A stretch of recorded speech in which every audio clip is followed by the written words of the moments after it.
Class 12-এ ইতিহাস প্রথম অধ্যায় অতীত স্মরণ। ক্লাস 12-এ ইতিহাস প্রথম অধ্যায় অতীত স্মরণ। তোমরা সবাই মন দিয়ে শোনো আর লেখো, আর তোমরা সবাই লাইক অ্যান্ড সাবস্ক্রাইবটা দিয়ে দাও। তোমরা সবাই লাইক অ্যান্ড সাবস্ক্রাইবটা দিয়ে দাও। একটি প্রাচীন জাদুঘরের উদাহরণ হলো এন্নি গাল্লি নান্না। জাতীয় প্রতিকৃতি প্রদর্শনশালা অবস্থিত লন্ডনে। অক্সফোর্ড হিস্ট্রি অফ ইন্ডিয়া গ্রন্থটি রচনা করেন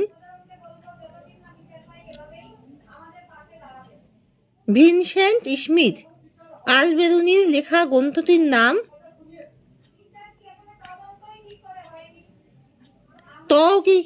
তহকিক ই হিন্দ। রবীন্দ্রনাথ ঠাকুরের জীবন স্মৃতি হলো একটি স্মৃতিকথা।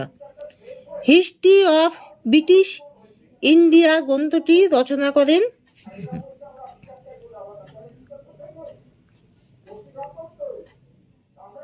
জেমস মিল।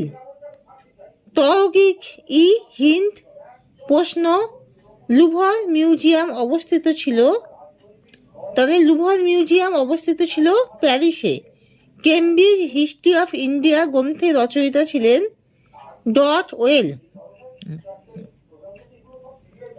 দক্ষিণারঞ্জন বসুর ছেড়ে আসা গ্রাম হলো একটি পৌরাণিক কাহিনী না স্মৃতিকথা।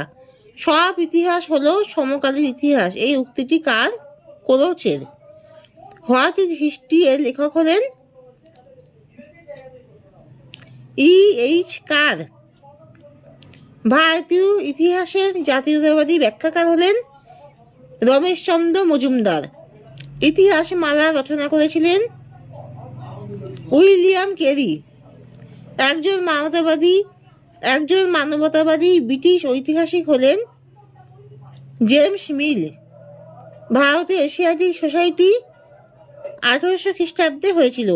কলকাতা ফোর্ট উইলিয়াম কলেজের প্রতিষ্ঠা হয়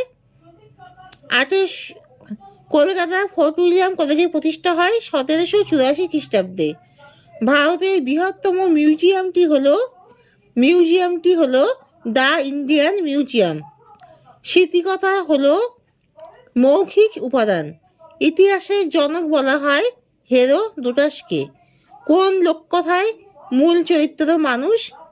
কিংবদন্তির। ভারত হলো বিশ্ব সভ্যতার লীলাভূমি। এই উক্তিটি কার? ভলতেয়ার। পুরাণ বিষয়ক তত্ত্বকে বলা হয় পুরাণ তত্ত্ব।